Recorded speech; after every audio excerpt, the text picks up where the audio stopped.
Įlenkimų lyginimas be dažymo. Dažniausiai visada prašome, kad klientas atvažiuotų su nuplautu automobiliu arba jūsų patogumui automobilį galime nuplauti čia vietoje. Tokiu būdu mes jau pamatysime visus įlenkimukus, netgi tų, kuriuos gal apžiūros metu galėjom nepastebėti, nes automobilis buvo nešvarus.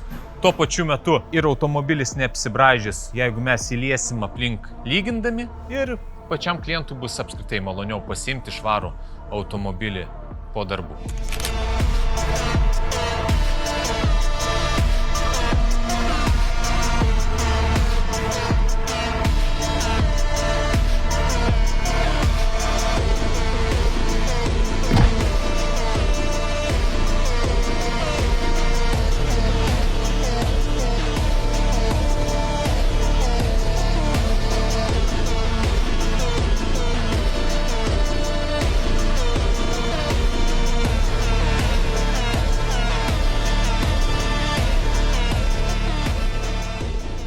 Ir šiuo metu mes dabar tiksliai apžiūrim visą automobilį, kur yra visos duobutės, jas visas susižymim ir pradedam lyginti.